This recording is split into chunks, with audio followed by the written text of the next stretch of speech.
Assalamualaikum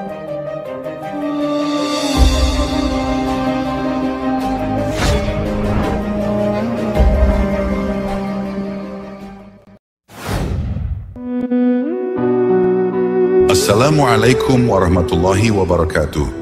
Sahabat jejak sufi yang kami muliakan dimanapun Anda berada. Ada sebuah kisah menakjubkan dari seorang nabi yang hidup di masa kerajaan-kerajaan kuno. Kisah yang penuh dengan peristiwa sulit dipercaya, bahkan terdengar aneh dan di luar nalar manusia.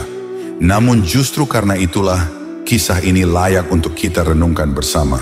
Bayangkanlah, seorang Nabi Allah yang dibunuh bukan hanya sekali, bukan 2 kali, melainkan 70 kali, dengan berbagai cara yang berbeda. Namun apa yang terjadi? Ia selalu kembali hidup, bangkit dan selamat tepat di hadapan musuh-musuhnya sendiri. Semua itu bukanlah sekadar peristiwa biasa, melainkan sebuah tanda nyata tentang kekuasaan Allah Subhanahu wa Ta'ala. Oleh sebab itu, di video kali ini kita akan menyingkap kisah luar biasa tentang seorang Nabi yang jarang sekali disebut. Inilah kisah seorang Nabi yang dibunuh sebanyak 70 kali. Kisah ini diangkat dari riwayat Imam At-Tabari, namun terdapat perbedaan pendapat di kalangan para ulama mengenai sosok beliau. Sebagian mengatakan bahwa beliau adalah seorang Nabi yang diutus Allah untuk kaumnya, sementara yang lain berpendapat bahwa beliau hanyalah seorang waliullah, seorang hamba Allah yang diberi karomah luar biasa. Bahkan karomah itu setara dengan mukjizat para nabi.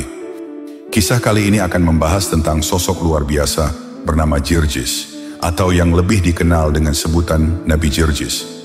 Diperkirakan beliau hidup sekitar abad ke-3 atau ke-4 Masehi, yaitu di antara masa Nabi Isa alaihissalam dan Nabi Muhammad sallallahu alaihi wasallam. Nama Jirjis sendiri jika diterjemahkan dalam bahasa barat menjadi George. Dalam catatan nasab, beliau adalah Jirjis bin Kultin. Berdasarkan catatan sejarah, Nabi Jirjis diyakini berasal dari wilayah Syam, sebuah negeri yang sejak dahulu dikenal sebagai pusat peradaban kuno. Syam bukan hanya sekadar tanah yang subur, melainkan juga tempat tinggal para nabi dan rasul di masa silam. Di tanah itulah jejak-jejak risalah dan kenabian banyak ditorehkan. Namun, wilayah yang penuh berkah itu juga dikenal sebagai pusat penyembahan berhala pada masa itu. Maka disitulah Nabi Jirjis diutus. Beliau diutus kepada sebuah kaum yang terjebak dalam penyembahan berhala. Uniknya, mereka menyembah berhala bukan karena keyakinan dan kepercayaan mereka sendiri, melainkan karena ancaman seorang raja zalim bernama Darian. Raja Darian dikenal sebagai penguasa yang kejam dan penuh tipu daya. Ia membuat 70 patung berhala yang ditempatkannya di dalam istananya yang megah. Patung-patung itu dijadikan simbol kekuasaan, lalu ia memaksa seluruh rakyatnya untuk menyembahnya. Siapapun yang berani menolak, siapapun yang berani membangkang, akan menghadapi hukuman mati dengan cara yang sangat kejam dan mengerikan. Di depan istana sang raja, dipersiapkan sebuah lubang besar. Lubang itu diisi dengan kayu-kayu yang dibakar, hingga menjadi bara api yang menyala-nyala. Maka barang siapa di antara rakyat yang menolak menyembah berhala, ia akan dilempar hidup-hidup ke dalam lubang api tersebut. Kekejaman itu membuat rakyat hidup dalam ketakutan. Mereka tidak lagi memiliki kebebasan untuk menentukan keyakinannya sendiri. Hati mereka sebenarnya menolak, tetapi rasa takut telah mengikat jiwa mereka. Demi menyelamatkan nyawa, mereka terpaksa tunduk dan menuruti perintah raja. Raja Darian memaksakan aturan yang sangat kejam kepada rakyatnya. Siapapun yang berani menolak menyembah berhala, maka hukuman mati menantinya tanpa ampun. Hukuman itu pun bukan sekadar mati yang singkat, melainkan penuh penyiksaan. Ada yang dilempar hidup-hidup ke dalam lubang bara api yang menyala-nyala. Ada pula yang disiksa dengan cara-cara yang keji dan sangat menyakitkan, sehingga jeritan mereka menjadi tontonan yang menakutkan bagi orang-orang yang masih hidup. Dari 70 patung berhala yang dibuat oleh Raja Darian, terdapat satu yang dianggap paling besar, paling agung, dan dianggap paling suci. Patung itu diberi nama Evalon. Patung inilah yang dijadikan simbol kekuasaan sekaligus lambang keangkuhan sang raja. Setiap rakyat dipaksa untuk sujud di hadapannya sebagai tanda kesetiaan kepada penguasa zalim itu. Diceritakan bahwa Raja Darian telah membantai rakyatnya sendiri dalam jumlah yang sangat besar. Tidak kurang dari 34.000 orang tewas dibantai, hanya karena mereka menolak mematuhi perintahnya. Angka itu terus bertambah dari hari ke hari. Setiap penolakan dibayar dengan darah, setiap perlawanan dihancurkan dengan api. Semakin lama, kekejaman sang raja semakin menjadi-jadi, beringas dan tak terkendali. Melihat keadaan yang demikian, Allah Subhanahu wa Ta'ala tidak membiarkan kezaliman itu terus berlangsung. Allah mengutus seorang nabi untuk memberi peringatan kepada Raja Darian, sekaligus menjadi penolong bagi kaum yang tertindas. Nabi itu adalah Jirjis alaihissalam. Suatu hari, dengan penuh keberanian, Nabi Jirjis menghadap langsung kepada Raja Darian yang zalim. Beliau tidak datang dengan pedang, tidak membawa pasukan, melainkan hanya dengan kebenaran dan kelembutan hati. Dengan suara yang lembut namun penuh ketegasan, beliau berkata, "Wahai Darian, mengapa engkau menyembah patung-patung berhala itu? Mereka tidak bisa mendengar, mereka tidak bisa melihat, bahkan mereka tidak mampu menolongmu." Mendengar ucapan itu, Raja Darian yang merasa dirinya berkuasa hanya tersenyum sinis. Ia menatap Nabi Jirjis dengan tatapan meremehkan. Lalu dengan congkaknya ia menjawab, "Semua yang aku miliki, harta, tahta, dan kemegahan istana ini, aku dapatkan karena aku menyembah berhala-berhala ini. Lihatlah dirimu, hidupmu tidak ada kemewahan seperti yang aku miliki. Tidak ada kesenangan atau kekuasaan yang datang dari Tuhan yang engkau sembah." Namun Nabi Jirjis tidak gentar. Dengan ketenangan hati beliau kembali melanjutkan nasihatnya. "Wahai Darian, semua kenikmatan dan kesenangan dunia ini tidak akan abadi. Ketika kita meninggal, semuanya akan hilang dan lenyap. Tetapi nikmat Allah Subhanahu wa Ta'ala yang dianugerahkan kepada hamba-hambanya di akhirat kelak, itulah yang kekal selamanya." Namun sebagai seorang raja yang sudah terbuai dengan kekuasaan dan egonya, Darian tidak mau menerima kenyataan itu. Kata-kata Nabi Jirjis yang penuh kebenaran justru membuatnya merasa terhina. Ia kalah dalam perdebatan, tidak mampu menjawab dengan logika, dan itu melukai gengsi serta keangkuhannya sebagai seorang penguasa. Amarah pun membuncah di dalam dadanya. Wajahnya memerah, sorot matanya tajam penuh kebencian. Keangkuhan yang menutupi hatinya membuat ia menolak kebenaran yang telah disampaikan oleh Nabi Jirjis. Sebagai balasan atas perdebatan yang membuatnya kalah, Raja Darian dengan suara lantang memerintahkan para pengawalnya untuk segera menangkap Nabi Jirjis. Maka tubuh Nabi Jirjis pun ditangkap dan diikat dengan kuat. Tangan dan kakinya terbelenggu, sementara para prajurit membawa siksaan yang telah disiapkan. Mereka mendatangkan sebuah wadah besar berisi air mendidih. Air itu telah dicampur dengan daun-daun beracun yang menambah panas dan pedihnya luka. Tanpa belas kasihan, air panas itu disiramkan ke tubuh Nabi Jirjis. Sekejap saja, kulit beliau mulai melepuh. Dagingnya terlihat jelas, kulitnya yang mulia terkelupas karena panas yang luar biasa. Uap panas memenuhi ruangan, bercampur dengan aroma pedih dari tubuh yang disiram air mendidih. Namun siksaan itu tidak berhenti sampai di sana. Para pengawal istana masih juga belum puas. Mereka menciptakan sebuah alat penggaruk dengan ujung yang sangat tajam. Alat itu digoreskan ke tubuh Nabi Jirjis yang telah penuh luka. Dengan setiap goresan, kulit yang tersisa tersayat, dagingnya terkuak, hingga tulang-tulang mulai tampak jelas.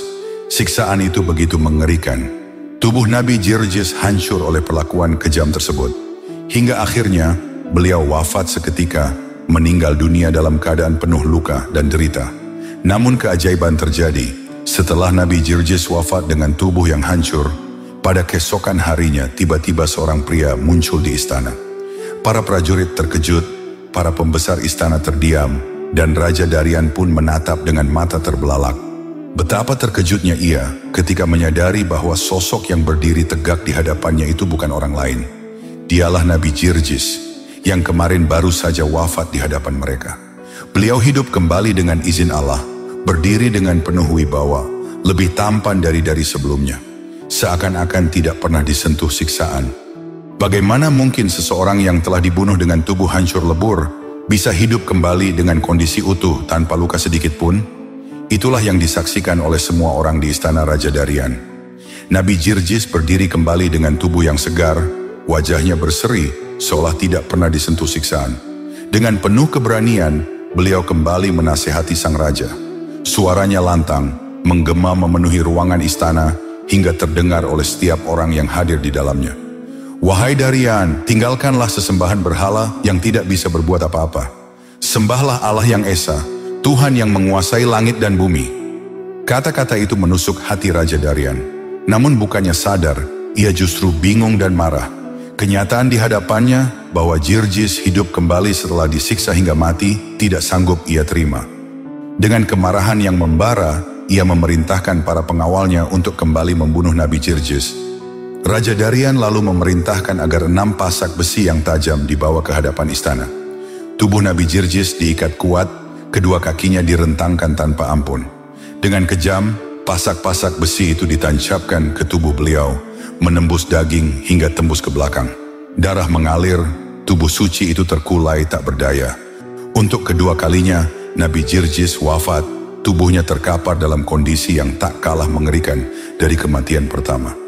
Namun Allah Azza wa Jalla berkehendak lain. Saat itu juga, Allah mengirimkan malaikat Jibril untuk mencabut pasak-pasak besi dari tubuh Nabi Jirjis. Ajaibnya, luka-luka yang menganga sembuh seketika, lenyap tanpa bekas. Nabi Jirjis hidup kembali dengan tubuh yang utuh dan segar seperti sedia kala.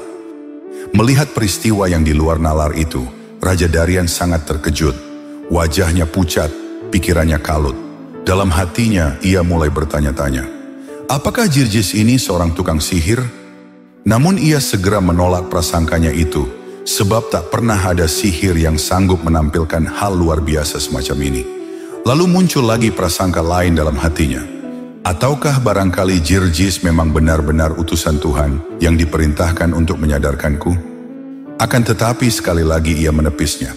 Hatinya yang keras tidak bisa menerima kenyataan bahwa Jirjis adalah utusan Allah.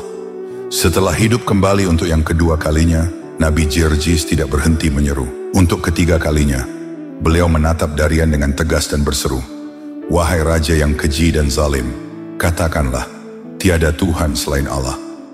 Ucapan itu membuat Raja Darian semakin marah. Ia merasa dipermalukan di hadapan para pengawal dan seluruh penghuni istana. Wibawanya sebagai penguasa seperti diruntuhkan oleh kata-kata Nabi Jirjis. Dengan amarah yang memuncak, ia memerintahkan para pengawal untuk menyiapkan sebuah kuali besar. Kuali itu kemudian diisi dengan air dalam jumlah banyak, lalu dipanaskan hingga mendidih. Asap mengepul, suara gemuruh air mendidih terdengar menakutkan. Ketika air sudah benar-benar mendidih, Nabi Jirjis dilemparkan ke dalamnya untuk direbus hidup-hidup. Jeritan menyayat terdengar, tubuh beliau didera panas yang tiada tara. Hingga akhirnya, beliau kembali wafat untuk yang ketiga kalinya, dalam siksaan yang mengerikan. Namun kekuasaan Allah tidak mungkin tertandingi. Atas izinnya, Nabi Jirjis kembali hidup, dalam keadaan tubuh sempurna, tanpa luka sedikit pun, seolah tidak pernah disentuh api dan air mendidih. Singkat cerita, Darian terus saja mencoba berbagai cara untuk menyiksa dan membunuh Nabi Jirjis. Setiap kali Jirjis wafat, Allah menunjukkan kekuasaannya dengan kembali menghidupkannya. Begitulah seterusnya, hingga kejadian ini terulang sampai 70 kali. Bahkan dalam riwayat lain disebutkan bahwa jumlah pembunuhan itu mencapai 100 kali. Namun setiap kali Raja Darian menyiksa sampai mati, setiap kali itu pula Allah kembali menghidupkan Nabi Jirjis dalam keadaan utuh, sehat, dan segar seperti semula. Itu adalah tanda kebesaran Allah yang nyata, yang tidak bisa ditolak kecuali oleh hati yang telah dibutakan oleh kesombongan. Hingga akhirnya, Raja Darian benar-benar kehabisan akal. Ia tak tahu lagi dengan cara apa supaya bisa membunuh Nabi Jirjis tanpa hidup kembali. Semua siksaan telah ia coba, semua cara telah ia lakukan, namun selalu gagal. Darian dan para pengawalnya mulai kewalahan menghadapi mukjizat Allah yang luar biasa. Karena tak mampu mengalahkan Nabi Jirjis dengan cara kekerasan, kali ini Raja Darian mencoba menggunakan cara pendekatan lain yang lebih lembut. Dengan nada penuh rayuan, ia berkata, wahai Jirjis, jika engkau mau mentaatiku, aku pun mau mentaatimu. Begini saja, sembahlah berhalaku sekali saja. Setelah itu aku berjanji akan menyembah Tuhanmu. Bagaimana menurutmu?" Akan tetapi Nabi Jirjis tidak memberikan jawaban apapun. Beliau hanya terdiam tanpa mengangguk ataupun menggelengkan kepala. Sikap Nabi Jirjis ini membuat Raja Darian mengira bahwa Nabi Jirjis setuju dengan tawarannya.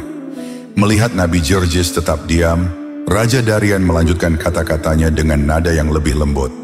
"Wahai Jirjis, aku sudah berkali-kali menyiksamu, dan pastilah engkau sangat lelah. Sekarang menginaplah di istanaku ini untuk kau beristirahat." Ternyata Darian sedang mencoba bersikap baik. Ia mengira bahwa Jirjis mulai termakan bujuk rayunya yang lemah lembut. Akhirnya Nabi Jirjis setuju untuk menginap di istana malam itu. Tapi bukan karena setuju dengan tawaran Raja Darian, melainkan untuk memulihkan tenaga dan sekaligus mencari cara terbaik untuk menyadarkan Raja Darian. Pada malam harinya, Nabi Jirjis menghabiskan waktunya dengan beribadah. Beliau melantunkan ayat-ayat dari kitab Zabur dengan suara merdu yang penuh penghayatan. Lantunan itu menggema di dalam istana hingga sampai terdengar oleh istri Raja Darian. Tanpa disangka suara lantunan indah itu menggugah hati sang permaisuri. Ia menangis terseduh-seduh, tersentuh oleh lantunan kalam ilahi yang dilantunkan oleh Nabi Jirjis. Malam itu juga, sang permaisuri memutuskan memeluk keyakinan Nabi Jirjis tanpa sepengetahuan siapapun. Ketika waktu menjelang pagi, Nabi Jirjis dipanggil menghadap Raja Darian. Kemudian ia diajak menuju ke tempat berhala-berhala yang dipuja oleh sang raja. Dengan suara lembut, Raja Darian berkata sambil menunjuk pada berhala yang paling besar, "Wahai Jirjis, sembahlah Avalon seperti yang telah kita sepakati." Akan tetapi dengan suara tegas Nabi Jirjis menolaknya. "Tidak, aku tidak mungkin melakukan itu. Aku hanya menyembah Allah Subhanahu wa Ta'ala, Tuhan yang Esa." Mendapati penolakan tersebut, Raja Darian kembali murka. Ia merasa dipermainkan oleh Nabi Jirjis, sebab tadinya ia mengira Nabi Jirjis telah setuju dengan tawarannya tempo hari. Dalam amarahnya, Raja Darian pun memerintahkan para pengawal untuk menangkap Nabi Jirjis dan menjebloskannya ke penjara. Namun keputusan itu ditentang oleh penasihat istana. "Wahai Paduka yang mulia, jangan masukkan Jirjis ke dalam penjara. Saya khawatir dia akan mempengaruhi tahanan lain. Mereka lalu akan bersatu dan memberontak. Dan ini sangat membahayakan bagi keselamatan kerajaan," kata penasihat istana menjelaskan. Raja Darian terdiam beberapa saat, merenungi kata-kata penasehatnya. Kemudian Raja Darian pun berkata, "Kau benar, jika Jirjis dipenjara, maka akan menimbulkan masalah baru di kemudian hari." Akhirnya Raja Darian memutuskan mengurung Nabi Jirjis di sebuah gubuk kecil di luar istana. Gubuk itu terisolasi dan tidak boleh ada yang mendekat. Di gubuk kecil tersebut, Jirjis tidak diberi makan dan minum dengan harapan agar ia mati kelaparan. Ternyata di dalam gubuk itu Jirjis tidak sendirian. Ada seorang nenek tua yang sudah renta bersama seorang anak kecil yang mempunyai banyak keterbatasan. Anak itu bisu, tuli, dan buta. Hari-hari pun berlalu, Nabi Jirjis mulai merasakan lapar yang tak tertahankan. Dalam keadaan itu, beliau tetap mengandalkan Allah Subhanahu wa Ta'ala sebagai penolong. Kemudian ia mengangkat kedua tangan, seraya berdoa memohon pertolongan. Tidak lama berselang, doa Nabi Jirjis segera dikabulkan. Keajaiban pun terjadi. Tiang penopang gubuk tua itu mendadak menghijau, lalu memunculkan buah-buahan yang segar. Nabi Jirjis segera mengambil dan memakannya. Beliau juga membagikan buah-buahan tersebut kepada anak kecil dan nenek tua yang tinggal bersamanya. Setelah kenyang memakan buah-buahan, nenek tua itu sangat takjub dengan mukjizat yang ditunjukkan Nabi Jirjis. Kemudian ia meminta Nabi Jirjis untuk menyembuhkan anaknya dari berbagai penderitaan. "Wahai Nabi yang mulia, doakanlah anakku agar ia sembuh dari penyakit buta, tuli dan bisu," pinta nenek tua tersebut. Untuk kedua kalinya, Nabi Jirjis mengangkat tangan seraya berdoa. Ia memohon kepada Allah supaya anak kecil itu disembuhkan. Keajaiban kembali terjadi. Anak tersebut yang tadinya mengalami buta, bisu, dan tuli, seketika sembuh. Ia bisa melihat, mendengar, dan berbicara. Nenek tua itu pun sangat bahagia dan mengucapkan puji syukur. Dan sejak saat itu juga, sang nenek memeluk keyakinan Nabi Jirjis. Pada suatu hari Nabi Jirjis berbicara kepada anak tersebut, "Nak, pergilah ke tempat di mana Raja Darian meletakkan berhala-berhalanya. Katakan kepada berhala-berhala itu bahwa Jirjis memanggil kalian." Dengan penuh kepatuhan, anak itu menuruti perintah Nabi Jirjis. Ia segera pergi ke istana dan memasuki ruang yang berisi 70 berhala milik Raja Darian. Dengan suara lantang, anak kecil itu berseru, "Wahai kalian, Jirjis memanggil kalian." Lalu keajaiban besar pun terjadi. Atas izin Allah Subhanahu wa Ta'ala, patung-patung berhala itu hidup. Satu persatu meninggalkan tempatnya, mulai berjalan dengan posisi tubuh terbalik, wajah di bawah, sementara kakinya berada di atas. Kejadian ini ternyata disaksikan oleh sang permaisuri yang diam-diam telah memeluk keyakinan Nabi Jirjis. Dengan penuh penasaran dan takjub, ia mengikuti kemana berhala-berhala itu pergi. Ketika ke-70 berhala itu sampai di depan gubuk tempat Nabi Jirjis dikurung, beliau menghentakkan kakinya ke tanah. Seketika tanah itu terbelah menjadi dua, seluruh patung-patung berhala jatuh ke dalamnya dan terkubur. Kemudian tanah itu pun kembali menutup seperti sedia kala. Kabar ini pun sampai ke telinga Raja Darian dan membuatnya sangat marah. Dengan amarah yang membakar dada, Raja Darian memerintahkan pengawal untuk membawa Nabi Jirjis ke hadapannya. Ketika Nabi Jirjis sudah berada di hadapannya, banyak penduduk ikut menyaksikan apa yang akan diperbuat sang raja. Namun sebelum Raja Darian berkata sepatah kata pun, tiba-tiba sang permaisuri maju ke depan. Dengan suara lantang ia berseru, "Wahai rakyatku, selamatkanlah diri kalian. Segeralah memeluk ajaran Jirjis, karena Jirjis adalah nabi yang diutus oleh Tuhan untuk membimbing kalian." Mendengar suara lantang istrinya, amarah Raja Darian semakin memuncak. Ia bukan hanya marah kepada Nabi Jirjis, tapi juga kepada permaisurinya sendiri. Dengan tatapan tajam, ia berkata, "Wahai istriku, selama 70 tahun aku melihat banyak mukjizat yang diperlihatkan oleh Jirjis, tapi tak sekalipun aku berpikir untuk memeluk keyakinannya. Namun engkau baru sekali saja melihat, engkau langsung mempercayainya?" Sang permaisuri membalas perkataan Raja Darian, "Celakalah engkau wahai suamiku, ketidakpercayaanmu bukan karena kurangnya tanda-tanda kebenaran, tetapi karena keangkuhan dan kezaliman yang memenuhi hatimu. Itulah nasib sial yang menimpamu. Sedangkan bagiku ini adalah keberuntungan besar yang Allah Subhanahu wa Ta'ala berikan padaku." Jawaban tersebut membuat Raja Darian merasa terhina dan malu. Dengan amarah yang membara, ia memerintahkan pengawal untuk menangkap istrinya dan menjatuhkan hukuman mati. Sang permaisuri dibunuh dengan cara yang keji. Di hadapan rakyatnya ia dilempar ke dalam lubang bara api yang membara. Sang permaisuri pun meninggal dalam keadaan syahid demi mempertahankan keimanannya kepada Allah Subhanahu wa Ta'ala. Sementara itu Nabi Jirjis kembali dikurung dalam gubuk tua. Di saat itulah beliau memanjatkan doa, "Ya Allah, ya Tuhanku, sudah 70 tahun aku menanggung siksaan dari kaum kafir. Kini usia hamba sudah semakin tua dan tenaga hamba pun mulai tak berdaya. Maka anugerahkanlah hamba mati syahid di jalanmu." Tak lama setelah doa itu terucap, datanglah dua prajurit ke gubuk Nabi Jirjis. Mereka membunuh beliau dengan pedang yang menghujam tubuhnya. Nabi Jirjis pun meninggal dalam keadaan syahid.